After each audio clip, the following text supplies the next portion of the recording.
yang ada itu untuk membimbing atau mengajar. Roma pasal 4 Bapak Ibu ayat 18 sampai 22 kita bicara mengenai antara iman dan perasaan. Minggu berikutnya kita akan bahas antara iman dan ucapan. Minggu berikutnya lagi nanti antara iman dan perbuatan.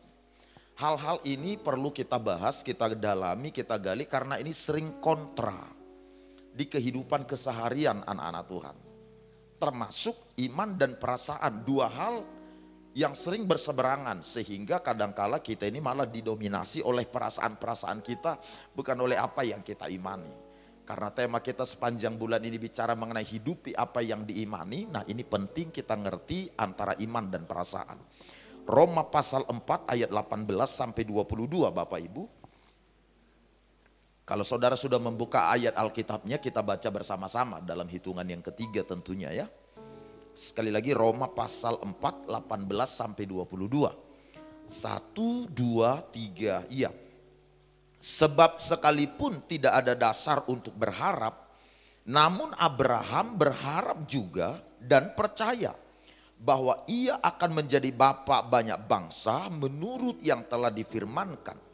Demikianlah banyaknya nanti keturunanmu. 19. Imannya tidak menjadi lemah walaupun ia mengetahui bahwa tubuhnya sudah sangat lemah karena usianya telah kira-kira 100 tahun dan bahwa rahim Sarah telah tertutup.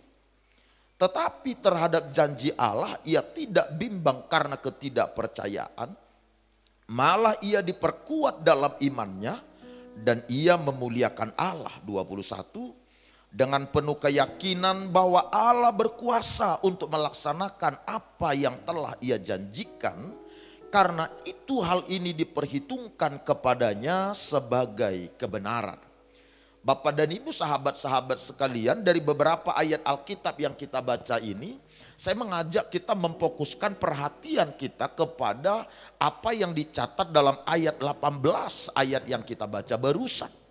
Ayat 18 sekali lagi saya ulangi, kalimatnya berbunyi begini. Sebab sekalipun tidak ada dasar untuk berharap. Sekali lagi kalimatnya berkata tidak ada dasar untuk berharap. Namun Abraham berharap juga dan percaya bahwa ia akan menjadi bapa banyak bangsa menurut yang telah difirmankan.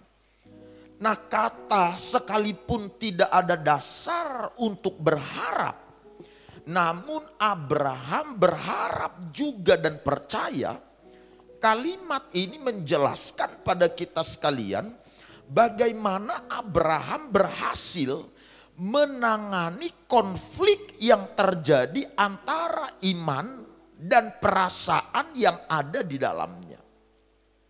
Sekali lagi kalimat ini menjelaskan bagaimana Abraham berhasil mengendalikan perasaan-perasaannya, luapan emosionalnya, dan menundukkannya di bawah apa yang diimaninya.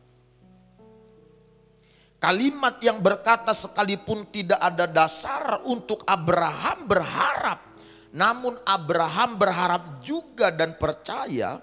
Kalimat ini menjelaskan bagaimana Abraham menangani perasaan-perasaan yang terdapat dalam dirinya tatkala firman Allah bahwa Abraham akan beroleh anak kandung datang kepadanya.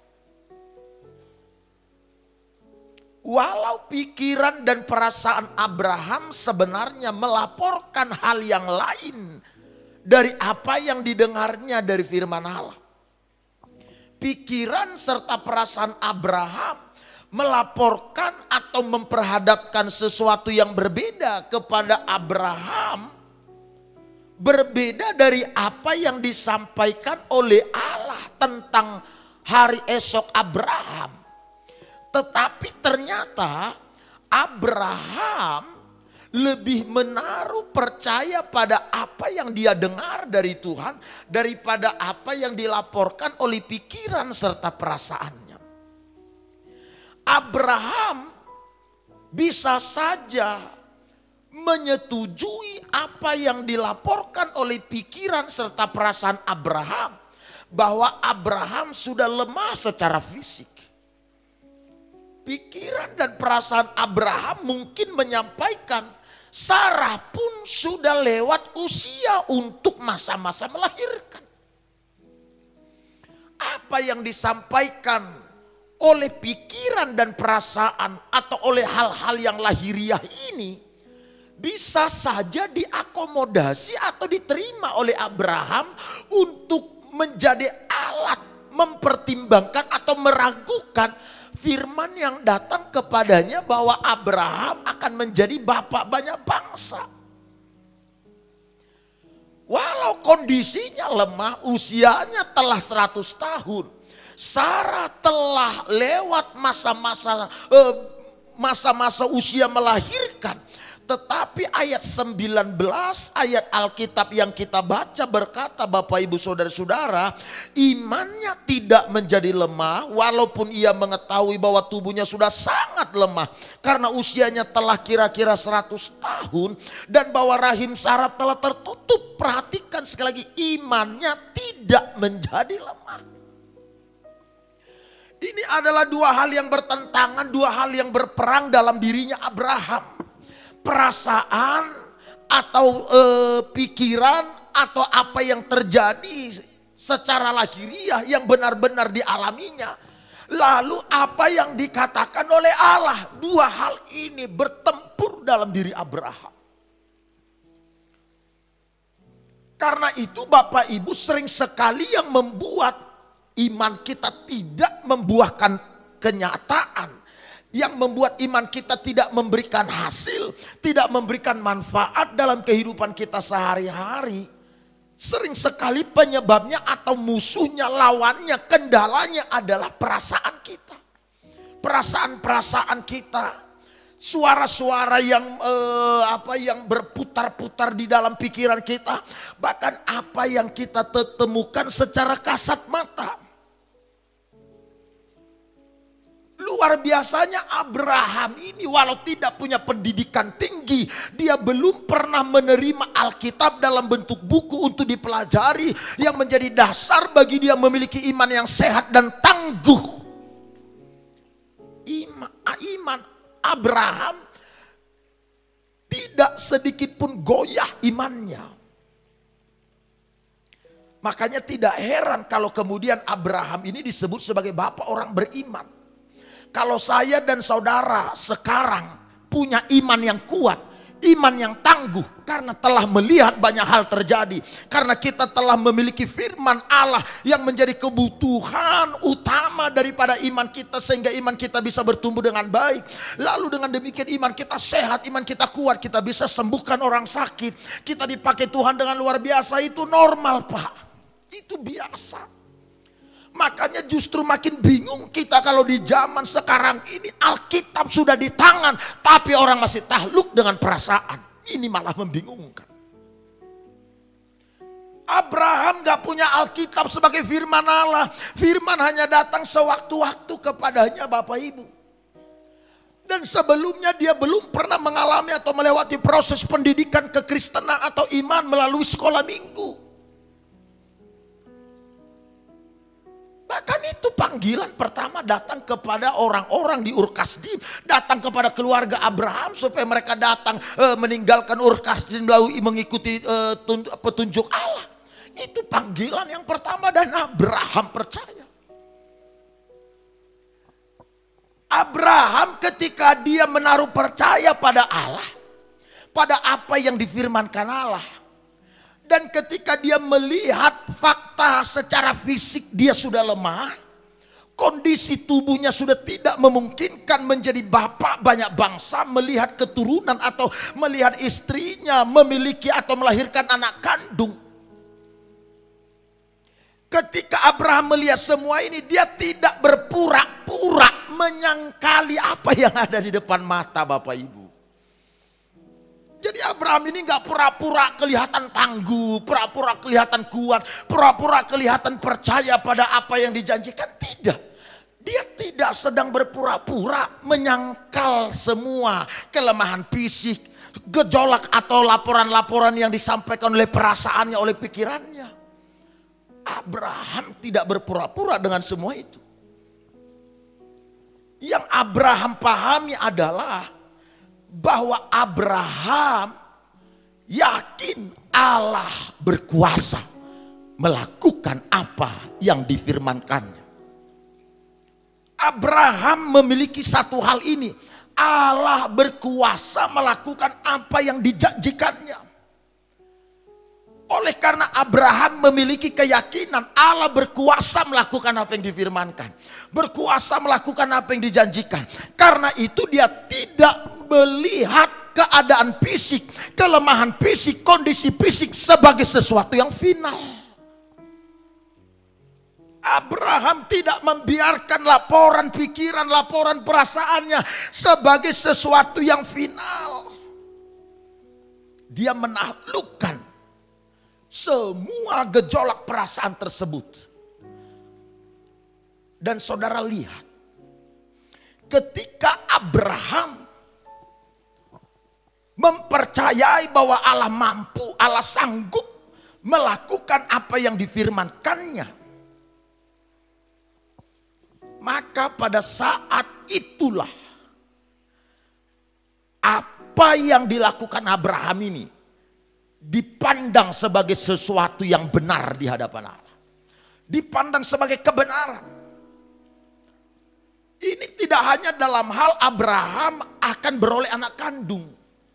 Keyakinan Abraham diperlihatkan bahwa Allah sanggup melakukan. Tidak hanya dalam hal Abraham akan beroleh anak kandung. Setelah Ishak berusia remaja, kemudian diminta untuk dipersembahkan di atas gunung Moria. Yang membuat Abraham juga berani melakukan petunjuk itu. Bawa Ishak, persembahkan dia bagiku. Kitab Ibrani memberitahu Bapak Ibu, alasan kenapa Abraham begitu berani membawa Ishak untuk dipersembahkan. Bahkan setelah diikat, diletak di atas mezbah korban bakaran, pisau siap dihujamkan. Yang mendorong Abraham melakukan semua tindakan itu adalah Abraham percaya bahwa kalaupun Ishak ini dibunuh dan mati, Abraham percaya bahwa Allah sanggup membangkitkannya. Kepercayaan ini, Pak, ini yang mahal itu. Ini yang membuat sorga nggak tahan, Pak. Ini yang membuat Allah tidak kuat. Kalau dia menemukan ada pribadi yang begitu yakin dan percaya kalau Allah sanggup dan mampu melakukan apa yang telah dijanjikannya. Ini membuat malaikat sorga pun bergoncang. Karenanya Bapak Ibu Saudara-saudara, ketika saudara diperhadapkan antara iman dan perasaan, abaikan perasaan. Sama sekali abaikan perasaan. Percayai bahwa Allah sanggup melakukan apa yang telah dijanjikannya. Yang percaya katakan amin. Abraham tidak sedikit pun meragukan prosesnya. Ketika waktunya tiba, iman Abraham tidak goyah. Apa yang dipercayai Abraham itu jadi, Pak. Abraham percaya kalau Allah ngomong akan beroleh anak kandung walau umur sudah 100 tahun, fisik sudah lemah, kondisi tubuh sudah tidak memungkinkan. Karena Allah yang ngomong, Abraham percaya. Percayanya Abraham bukan hanya bahwa dia bisa beroleh anak kandung, tapi kondisi tubuh yang lemah, kondisi fisik yang lemah juga bisa diubahkan. Abraham juga yakin itu. Saya yakinlah Bapak dan Ibu, seseorang untuk bisa melahirkan, ada Pak Dokter nih lebih paham kan, tapi izinkan saya ngomong. Saya yakin begini, walau saya tidak pernah belajar hal ini. Untuk fisik seseorang bisa melahirkan anak atau bisa mengandung, tentu ada hal-hal yang harus dimiliki oleh tubuh itu kan. Ada hal-hal yang sangat diperlukan oleh fisik itu. Staminanya mesti kuat, organ-organ tubuhnya tak tekanan darahnya, kesehatan-kesehatan lain harus saling menunjang kan? Kan tidak bisa serta-merta hanya karena pengen saja kita punya anak atau Tuhan memberikan seseorang anak. Lalu walau usianya sudah lemah, tidak mungkin Allah menitipkan kandungan benih di sana tanpa memperbaiki seluruh sel-sel tubuh orang tersebut lebih dulu. Seluruh organ tubuh Abraham, Sarah yang sudah menopause, diperbaiki, dipulihkan. Sehingga walau Sarah sudah berusia lanjut, tidak memungkinkan lagi atau sudah lewat usia atau masa-masa untuk melahirkan, tetapi karena percayanya mereka, Allah memulihkan fisiknya Sarah, kondisi tubuhnya Sarah sama seperti kondisi seorang wanita saat berusia layak melahirkan atau bisa mengandung. Makanya tidak heran kalau saudara membaca kitab Kejadian mulai pasal 13 dan seterusnya. Raja pun jatuh cinta sama Sarah yang pada kala itu sudah berusia 70 tahun. Jadi saudara bisa bayangkan hebatnya Sarah ini, bukan? Hebat dalam berkat Tuhan tentunya. Karena apa yang dipercayainya itu. Kalau Allah ngomong Pak, bahwa dia akan menjagai kita dengan istimewa. Walau secara fakta ada banyak gejolak, informasi berbeda dan berlawanan dengan apa yang kita dengar dan yang kita percayai. Kalau Allah sudah ngomong dia akan pelihara kita secara istimewa. Percaya penuh Pak. Jangan sedikit pun goyah. Percaya penuh. Walau kita nggak ngerti bagaimana nanti Tuhan bisa menolong itu, membuka jalan keluar. Kita nggak paham. Percaya penuh. Kalau dia sudah ngomong, dia pasti atur. Bukan hanya apa yang kita perlukan itu, bukan hanya poin yang dia janjikan itu, hal-hal yang mendukung supaya poin-poin itu tergenapi pun dia atur dan dia sediakan. Yang ngerti tepuk tangan bagi Tuhan Allah. Abraham berhasil menangani konflik yang terjadi dalam diri. Konflik antara perasaan dan iman. Kalau saudara memperhatikan Alkitab, satu-satunya hal, tidak ada dua. Satu-satunya hal yang membuat Allah senang dengan Abraham, bahkan menghormati Abraham adalah karena Abraham beroperasi berdasarkan apa yang dia ketahui dari Allah atau tentang Allah dari firman Allah. Bukan berdasarkan apa yang diketahui dari perasaannya atau dari pikirannya. Sekali lagi yang membuat Allah senang dan hormat sama Abraham ini. Karena Abraham ini sosok yang beroperasi berdasarkan pengetahuannya akan Allah. Pengenalannya akan Allah. Pengetahuannya, pengertiannya akan firman Allah. Bukan berdasarkan perasaan. Abraham adalah orang yang berhasil mengendalikan perasaan-perasaannya. Tolong slide saya sudah di slide yang berikut. Ini kata Alkitab. Roma pasal 4 ayat 20 sampai 22. Coba kita baca sama-sama yuk. 23 ya. Tetapi terhadap janji Allah ia tidak bimbang karena ketidakpercayaan. Malah ia diperkuat dalam imannya. Dan ia memuliakan Allah dengan penuh keyakinan bahwa Allah berkuasa untuk melaksanakan apa yang telah ia janjikan. Karena itu hal ini diperhitungkan kepadanya sebagai kebenaran. Sekali lagi ini menjelaskan Abraham beroperasi, bergerak, Abraham hidup berdasarkan apa yang dia percaya atau dia ketahui dari firman Allah. Bukan dari apa yang dilihat atau dari apa yang dirasakan. Kalau saudara melihat kenapa ada banyak orang depresi, stres, kenapa ada banyak orang hidup dalam belenggu cemas, hidup tanpa gairah, patah semangat dan lain sebagainya. Penyebab kenapa mereka mengalami hal-hal ini sesungguhnya adalah karena mereka berjalan berdasarkan apa yang mereka rasakan, apa yang mereka lihat, apa yang mereka dengar, bukan berdasarkan apa yang mereka percaya. Karenanya ini sesuatu hal yang sangat kontras. Kita bisa berdoa, Pak, aku percaya pada janjimu ya Tuhan, aku percaya firman-Mu. Tapi begitu saudara amin, saudara khawatir lagi dengan persoalan yang sedang saudara alami, bukan? Bagaimana ini nanti ini? Bagaimana ke depan? Bagaimana caranya ini? Padahal di ruang doa saudara ngomong, aku percaya Tuhan pasti bela. Tapi begitu tinggali ruang doa, bagaimana besok? Bagaimana Pi? Bagaimana Mi? Saudara nanya pada orang lain.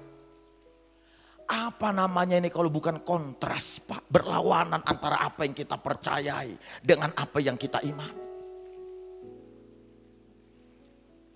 Karena itu soal firman Allah, menghidupi apa yang diimani, ini tidak bisa lepas dari seberapa banyak ayat Alkitab atau firman Tuhan yang saudara mengerti, Pak. Supaya saudara bisa mengendalikan perasaan saudara, bisa menaklukkan perasaan saudara, saudara harus punya sesuatu yang saudara tangkap, yang saudara dengar, yang saudara mengerti, yang saudara pahami, yang saudara tahu dari Allah. Kalau saudara tidak punya sesuatu yang saudara dengar dari Allah, bagaimana saudara bisa mengendalikan atau menaklukkan perasaan-perasaan yang ada ini di bawah firman itu? Kalau firmannya juga kita nggak ada yang kita mengerti, nggak ada yang kita pahami. Abraham punya firman yang dia pegang, bahwa dia akan beroleh anak kandung. Dia pegang baik-baik. Lah kita yang kita pegang apa? Katakanlah misalnya saudara sakit. Ketika saudara berhadapan dengan penyakit, saudara harusnya punya pegangan. Pegangan kita ayat firman Tuhan yang berkata bahwa kita sembuh, kita menaklukkan penyakit, bahkan kita mengalahkan perasaan-perasaan kita soal kekhawatiran akan penyakit tersebut. Kita mesti ada sesuatu yang kita pegang. Saudara harusnya berkata kalau saudara khawatir tentang penyakit, bahwa sakit penyakit kita telah ditanggung, dipikulnya di atas kayu salib, oleh darah dan bilur-bilurnya kita telah sembuh. Ini adalah bagian firman yang bisa saudara pegang. Sehingga ketika perasaan rasa sakit muncul, rasa derita saudara alami, akibat-akibat lemah fisik itu saudara mulai alami, dan semua keadaan fisik memberi laporan kepada saudara bahwa saudara masih sakit. Saudara bisa mengendalikan perasaan ini karena saudara punya pegangan bahwa oleh darah dan bilur-bilur Yesus sakit penyakit telah sembuh. Seseorang bisa hidup dalam rasa takut dan cemas atau rasa bersalah. Hari-harinya diwarnai dengan tuduhan-tuduhan.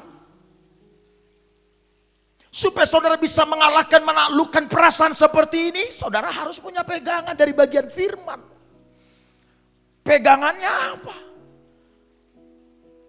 Roma pasal 5 berkata ayat 1 bahwa setelah kita dalam Yesus, demikianlah setiap orang yang ada dalam Yesus, dia tidak lagi hidup di bawah hukuman. Saudara bisa berpegang pada kebenaran ini.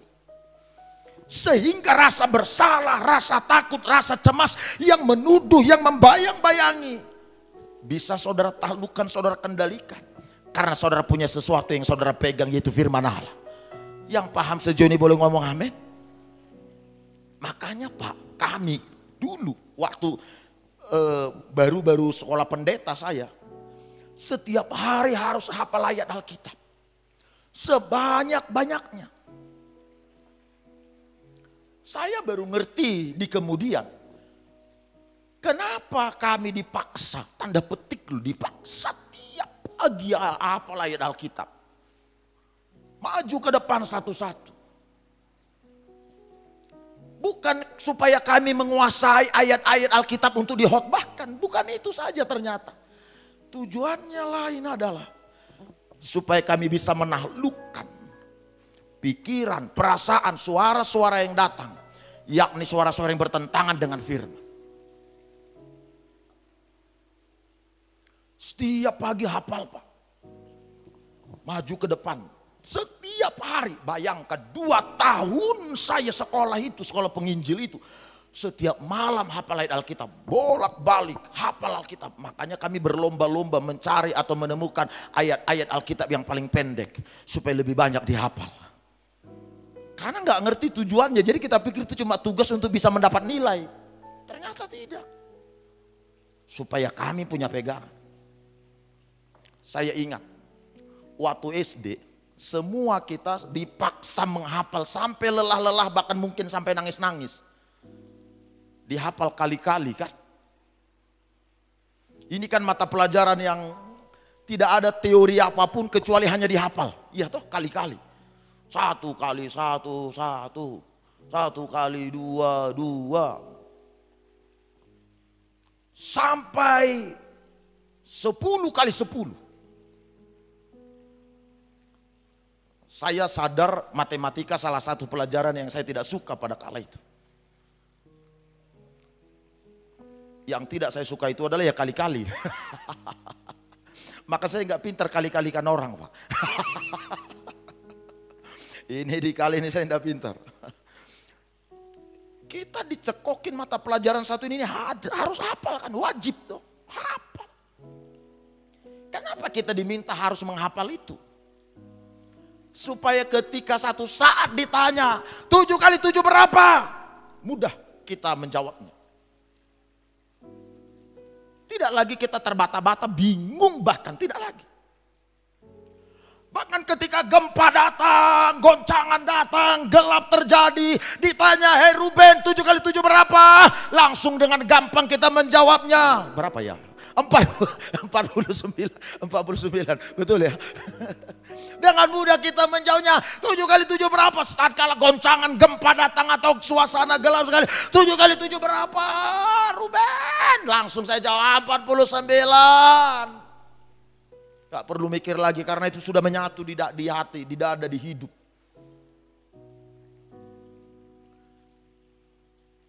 Begitu firman itu, Pak. Jadi ketika firman itu kita baca, kita hafal. Walau nggak hafal penuh, tapi saudara bisa ngerti bagian-bagiannya, esensinya saudara tangkap.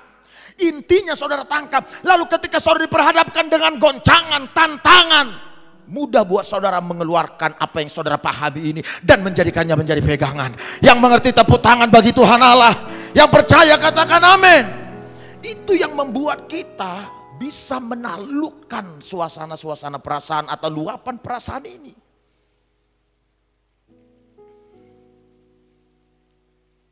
Kalau saudara adalah orang yang dipenuhi dengan suara-suara iman, suara-suara yang positif, kalau itu yang memenuhi hidup kita, hati kita, Pak, Ibu, maka mudah bagi kita untuk mengenali. Ini benar nggak nih orang-orang yang tergolong menghidupi atau orang-orang yang beriman? Orang-orang yang positif atau bukan? Mudah buat kita mengenali. Lihat aja kalimat-kalimat yang diucapkannya ketika dia berhadapan dengan hal-hal tertentu. Situasi buruk, situasi negatif. Ketika dia diperhadapkan dengan laporan-laporan perasaannya, laporan pikirannya tentang sesuatu hal.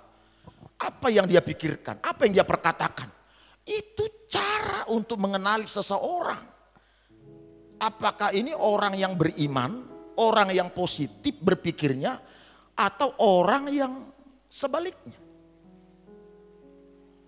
Kalau kita ini adalah orang yang dipenuhi dengan iman, Pak, ketika goncangan datang, tantangan datang, yang keluar adalah kalimat-kalimat iman, Pak.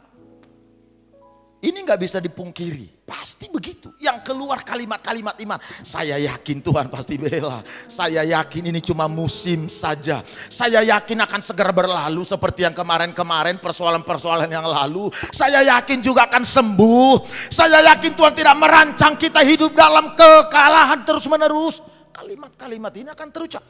Ya karena itu yang kita isi dalam hidup kita, iya toh. Makanya mudah mengenali seseorang. Untuk mengenali orang-orang di sekeliling saudara. Ini orang negatif kah atau orang positif kah?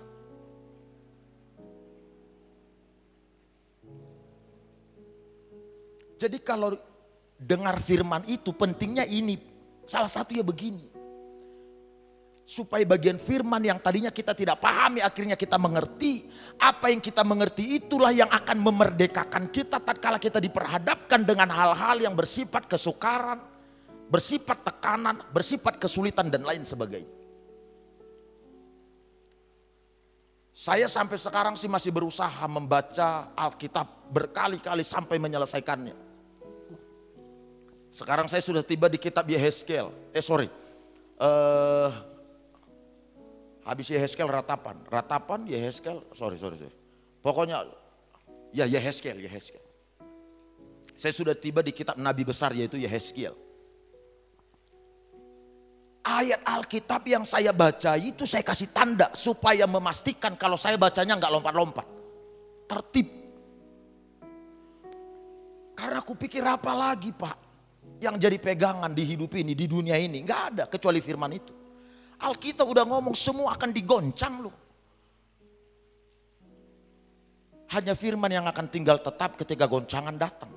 Jadi kalau kita punya pegangan akan firman, saudara punya menghafal Alkitab, dengar firman Allah, mengerti. Jadi tidak cuma bacanya tapi juga mengerti dari apa yang saudara baca itu. Lalu ketika saudara diperhadapkan dengan situasi yang buruk, dengan situasi yang sulit, saudara tetap berpegang pada apa yang saudara baca, pada apa yang saudara percaya, pada apa yang dikatakan firman. Maka suara-suara yang lain saudara taklukkan, saudara kendalikan, bukan berpura-pura. Pura-pura kita tidak peduli dengan hal yang ini. Tanpa saudara punya pegangan, saudara disebut berpura-pura.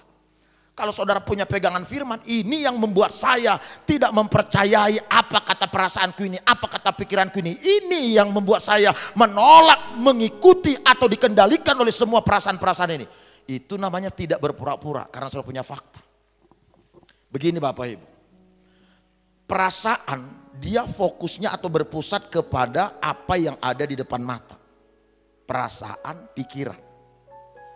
Dia berpusat atau bergantung kepada hal-hal lahiriah. Itulah perasaan atau pikiran. Tetapi iman dia bergantung pada hal-hal rohaniah. Pada apa kata Alkitab. Tahukah saudara? Ayat demi ayat yang dicatat dalam Alkitab itu adalah sebuah fakta. Jadi ketika saudara berkata kita tidak lagi ada di bawah penghukuman karena kita dalam Kristus. Faktanya mana? Ayat Alkitabnya. Yang ngomong ini adalah Allah sendiri. Nah kalau Allah yang ngomong juga nggak kita percayai kan sudah repot. Faktanya Alkitab bicara orang yang dalam Kristus tidak lagi dalam penghukuman. Sehingga saudara nggak perlu lagi hidup merasa tertuduh, hidup merasa bersalah, hidup dalam ketakutan, bayang-bayang, kecemasan. Tidak perlu lagi. Suara-suara ini akan terus disampaikan di perasaan-perasaan kita, di pikiran kita. Karena memang itulah yang ingin iblis lakukan. Itu pekerjaannya membuat kita kehilangan damai sejahtera senantiasa. Sekali lagi saya ngomong, orang yang hidup dalam iman akan tampak apa yang diucapkannya ketika diperhadapkan dengan kesulitan atau dengan masalah. Katakan ini bak, ini air, ini bak air. Bak ini diisi penuh dan kemudian airnya tumpah. Ketika airnya tumpah, saudara lihat yang keluar di bawah serta oleh air itu ada lumpur, ada lumut, ada pasir. Yang keluar itu membuat kita ngerti apa yang ada di dalam bak itu, bukan? Sederhana toh? Dari apa yang keluar, yang dikeluarkan oleh bak itu, lumut, lumpur, pasir, air keruh. Yang keluar ini menjelaskan apa yang ada di dalam. Jadi kalau seandainya isi bak ini bersih, lumut, pasir, lumpur tentu tidak akan keluar dari sana. Yang keluar adalah air bening. Begitulah sebenarnya ketika seseorang diperhadapkan pada tantangan, pada kesulitan, pada persoalan, pada pencobaan, pada situasi-situasi buruk. Apa yang keluar menjelaskan itu yang ada di dalam.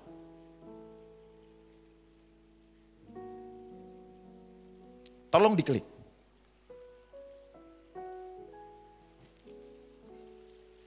Boleh klik lagi, satu lagi, slide saya ini. Kita tahu kuda ini adalah salah satu binatang yang memberikan kontribusi besar pada pencapaian-pencapaian manusia sepanjang abad. Sekarang Pak, kuda ini sering dijadikan menjadi tempat hiburan atau sebagai sarana untuk menyalurkan hobi, untuk wisata sekarang.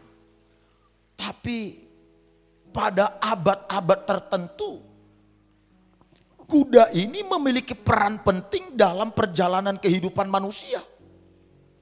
Kuda ini telah memampukan para prajurit memenangkan peperangan. Karena kuda menjadi senjata, salah satu sarana yang menolong mereka untuk bisa bertempur mengejar musuh.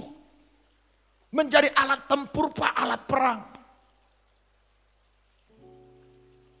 Kuda juga telah menolong banyak orang untuk bisa memperoleh kekuasaan. Kalau memperhatikan kitab Perjanjian Lama, raja yang makmur itu adalah raja yang banyak kudanya.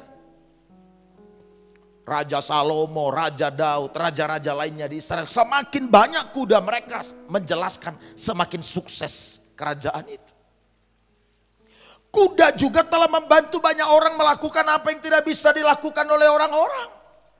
Kita tidak bisa membawa beban dalam kapasitas tertentu, tetapi kuda bisa menolong itu. Karena itu berat kuda ini sekitar 400 sampai 900 kilogram. Kekuatannya luar biasa.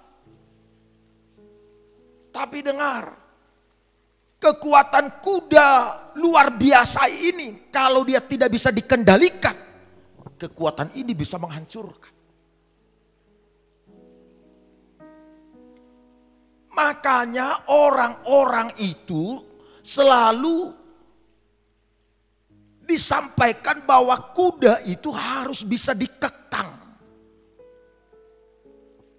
Karena ketika kuda bisa dikekang, ada banyak keberuntungan atau hal-hal baik yang bisa didapatkan. Karena dia punya potensi dan kekuatan yang luar biasa. Begitulah dengan perasaan-perasaan kita ini. Tidak ada yang salah dengan perasaan Bapak Ibu.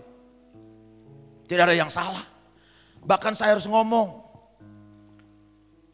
apa yang disampaikan oleh panca indera kita ini, apa yang kita lihat, apa yang kita dengar, apa yang kita kecap, ini adalah hal-hal yang baik, hal-hal yang luar biasa juga sebagian besarnya.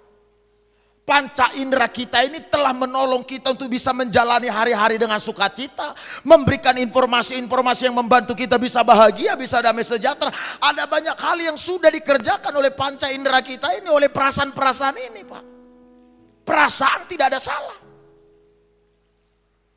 Tetapi kalau perasaan tidak dikendalikan, perasaan bisa menghancurkan kita. Tidak lagi menolong kita untuk bahagia, untuk damai sejahtera, tapi juga bisa menghancurkan kita. Kalau saudara melihat seseorang murung, seseorang stres, seseorang depresi, itu adalah akibat tragis dari sebuah perasaan, luapan emosional yang tidak dikendalikan atau yang tidak bisa dikendalikan.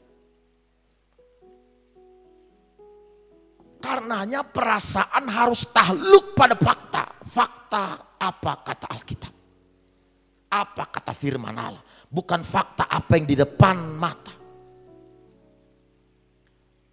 Karena iman fokusnya adalah pada apa kata Alkitab, bukan pada apa yang di depan mata. Ketika saudara diperhadapkan dengan goncangan, tantangan, mudah keluar firman Allah yang menjadi pegangan saudara. Sehingga perasaan-perasaan ini tidak lagi mengendalikan kita. Sama seperti kali-kali tadi, 7 kali 7. Mudah buat kita menjawabnya. 49. Setuju tidak setuju, yang penting penampilan. Nah. Gitu. Jadi Bapak Ibu, antara iman dan perasaan, iman harus mengendalikan perasaan, perasaan harus dikendalikan oleh iman. Supaya saudara bisa mengendalikan perasaan, saudara perlu memiliki sebuah pegangan, yaitu kebenaran firman. Saudara pegang kebenaran firman ini, saudara bisa menaklukkan dan mengendalikan perasaan-perasaan yang ada. Slide ini minggu besok kita kupas. Waktunya sudah cukup. Saya mengajak kita menyanyikan nyanyian dan kita akan menyembah Tuhan.